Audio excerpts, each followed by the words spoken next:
ঘটবে তা কেউ আটকাতে পারবে না। পৃথিবীর ইতিহাস কথা বলে কেউ কাউকে দমিয়ে রাখা যায় না। আমাদের আদিবাসীদের কেউ দমিয়ে রাখতে পারবে না। সংগ্রামী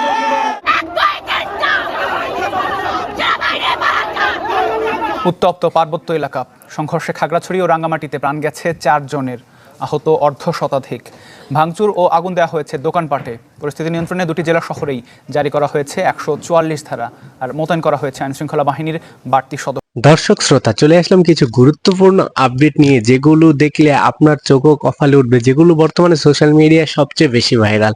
সবগুলো ভাইরাল নিউজ একত্রে পেতে এখনই সম্পূর্ণ ভিডিওটি না টেনে দেখুন। অবশ্যই ভিডিওতে একটি লাইক করে দিন আর চ্যানেলটি সাবস্ক্রাইব করে দিন। চলুন আমরা একটু বিস্তারিত দেখে আসি, তারপর আমরা এটা নিয়ে আলোচনা করব। হাজার হাজার তরুণ তরুণী অর্থাৎ সংখ্যালঘু যেসব মানুষ আছেন তারা কিন্তু অংশ নিয়েছে।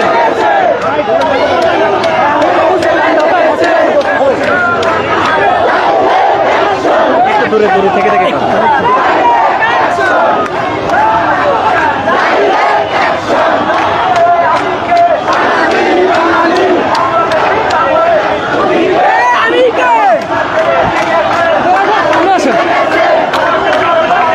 বেশ গত 1 মাস আগে কিন্তু এই তুমিকে আমিকে বাঙালি একটি আলোচনা হয়েছিল, সেদিকে কিন্তু আসলে আবারও কিন্তু আমরা দেখতে পাচ্ছি এবং তারা কিন্তু কয়েকটা কথা আমি উত্থাপন করা করেছি, জানার চেষ্টা করছি। দর্শক দেখছেন এই মুহূর্তে কিন্তু উত্তপ্ত অবস্থা বিরাজ করছে ঢাকা বিশ্ববিদ্যালয় এলাকা।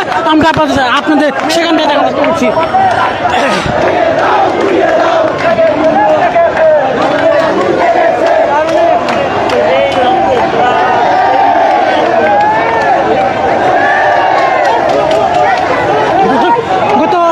আগস্ট মাসের 5 তারিখ থেকে যে পরিমাণ অগ্নিকাণ্ড লুটপাট করা হয়েছে সেটাই প্রতিবাদে সেই একটি দাবি আমরা চাই এবং এই একটা দাবি না চাইলেও আমরা এখান থেকে যাব না, আমরা মাঠে থাকবো। সনাতনী সম্প্রদায়ের সামনে শারদীয় দুর্গাপুজো আছে, এটাতে আমরা প্রশাসন আমাদের ব্যবস্থা নেবে, প্রতি বছর যেরকম নেয় ঠিক এবছরে নেবে, এটাই কামনা করছি। কোনো ব্যক্তি, কোনো দল, কোনো গোষ্ঠী নয়, প্রশাসন, পুলিশ এবং আর্মি দ্বারা আমাদের প্রশাসন নিবে। ঠিক আছে, আমরা একটি দাবি যতক্ষণ না মানা হবে ততক্ষণ আমরা মাঠে থাকবো এবং আমাদের সনাতনী সম্প্রদায়ের দাবি আদায় করেই আমরা ছাড়বো। আমরা দেখাচ্ছিলাম যে আসলে এখানকার আন্দোলন অংশ নেওয়া যেসব সংখ্যালঘু নেতারা আছেন এবং নেত্রীরা আছেন তাদের সাথে আমরা কথা বলার চেষ্টা করছিলাম, আমরা আপনাদের সেগুলো জানার চেষ্টা করছিলাম। দর্শক, হঠাৎ করে উত্তপ্ত হয়ে ওঠা যে ঢাকা বিশ্ববিদ্যালয়, তার কারণ আপনারা ইতিমধ্যে জেনেছিলাম, আমরা সেটি আসলে এখানে দেখানোর চেষ্টা করছি।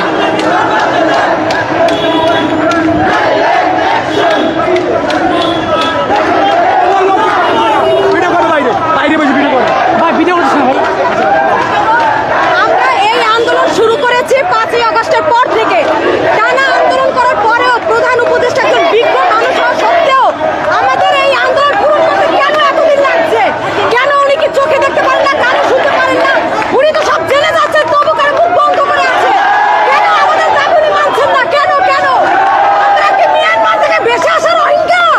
আমরা তো এই দেশে জন্ম নিয়েছি, পূর্বপুরুষ আমাদের এই দেশে, কেন আমরা এই দেশ ছেড়ে যাবো?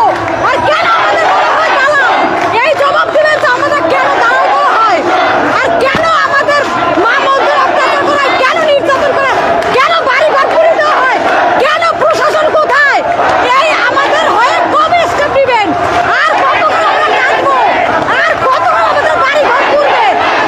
দর্শক, যে বিষয়টা আপনাদের বলতে চাই যে বেশ কয়েকদিন ধরে কিন্তু হিন্দুদের উপরে যে পরিমাণ আক্রমণ করা হয়েছে, সেই আক্রমণের একটি প্রতিবাদ হিসেবে কিন্তু আজকে এখানে এসেছেন। তারা বলছেন যে বর্তমান যে সরকার আছেন তারা কী ধরনের পদক্ষেপ নিয়েছেন, সেই পদক্ষেপ না নেওয়ার কারণে কিন্তু আসলে আজকের এই বিক্ষোভ মিছিলে তারা অংশ নিয়েছেন। এমনটি কিন্তু এখানে আন্দোলন আসা যারা আছেন নেতৃবৃন্দ তারা কিন্তু বলছিলেন। দর্শক, ঢাকা কেন্দ্রীয় শহীদ মিনার থেকে কিন্তু যে মশাল মিছিলটি বেরিয়ে হয়েছে, সেই মশাল মিছিলে কিন্তু আসলে আমরা দেখছি যে টিএসসি হয়ে কিন্তু দোয়াল চত্বর, সেই দোয়াল চত্বর দিকে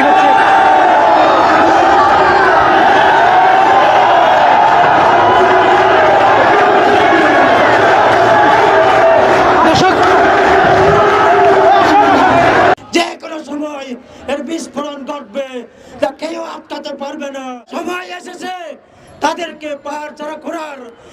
দিন আর বেশি দূরে নয়, পৃথিবীর ইতিহাস কথা বলে কেউ কাউকে দমিয়ে রাখা যায় না। আমাদের আদিবাসীদের কেউ দমিয়ে রাখতে পারবে না। সংগ্রামী বন্ধুরা,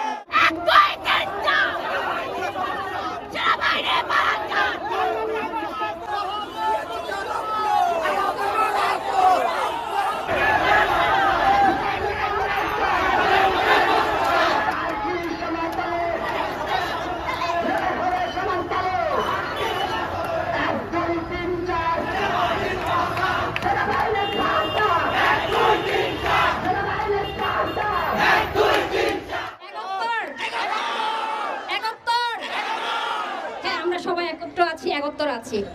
এখানে বেশি কিছু বলার কোনো সুযোগ নেই। আমরা যে জন্য এসেছি আপনারা সবাই ইতিমধ্যে জেনেছেন, শুনেছেন, আর এও শুনেছেন এই মুহূর্তে রাঙ্গামাটিতে কিন্তু হামলা হচ্ছে পাহাড়িদের উপর। তো আমরা কি পারি না এই প্রতিবাদ, এই হামলা বন্ধ করার জন্য, শাহবাগ আধা ঘন্টার জন্য বন্ধ রাখতে? আমরা পারি না। আমাদের দাবি যতক্ষণ না পর্যন্ত খাগড়াছড়ি রাঙ্গামাটিতে হচ্ছে হামলা বন্ধ হবে না, ততক্ষণ পর্যন্ত আমরা হচ্ছে শাহবাগে শান্তিপূর্ণভাবে অবস্থান করব। যাই হোক, আমি এখানে দুটো কথা বলবো শুধুমাত্র।